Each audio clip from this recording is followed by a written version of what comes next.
अस्सलाम वालेकुम।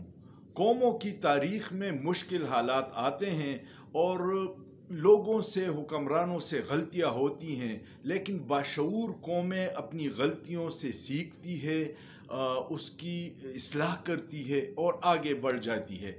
बदकिस्मती से पाकिस्तान में 77 साल से हमने कोई सबक नहीं सीखा।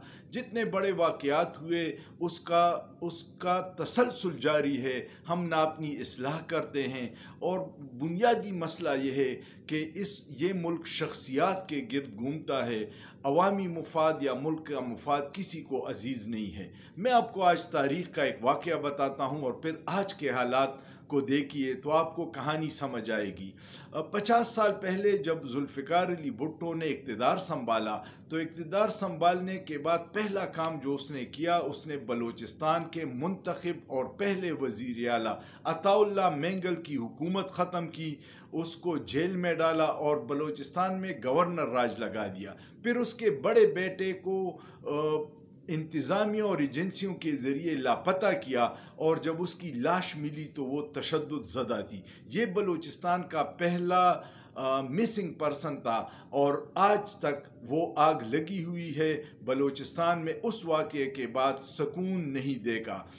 बलूचिस्तान वालों का ये गिला है कि वो पहला जो मिसिंग पर्सन था, उसके बाद इस वक्त मौजूदा उनका दावा है कि 20 से 25 हज़ार लोग मिसिंग हैं, जो नौजवान हैं, बड़े हैं, बूढ़े हैं और ख़वातीन हैं।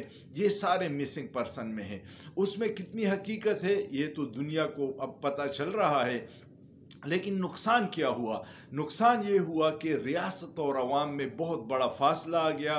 बलोची अब पाकिस्तान का नाम सुनना भी पसंद नहीं करते और अपनी जदोजहद, आज़ादी की जदोजहद लड़ रहे हैं। ये इसलिए कि हमने अवामी नुमाइंदों को एहतराम नहीं दिया अपनी ज़िद और अना में, और उनके मैंडेट का एहतराम नहीं किया। अब मौजूदा हालात में वाक़या देखिए कि 4 करोड़ के सूबे में जिस शख्स ने 2/3 अक्सरियत हासिल की वो मुंतखब वज़ीर आला है और पिछले 24 घंटे से वो इस्लामाबाद से लापता है।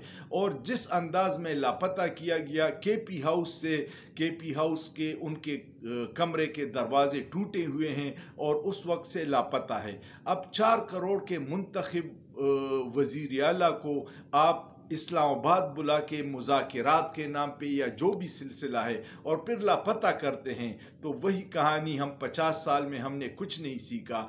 हम पहले ही बलूचिस्तान में आग लगी हुई है, तो क्या आप खैबर पुख्तनख्वा में भी आग लगाने के ख्वाहिशमंद हैं? खुदारा इस मुल्क का सोचिए।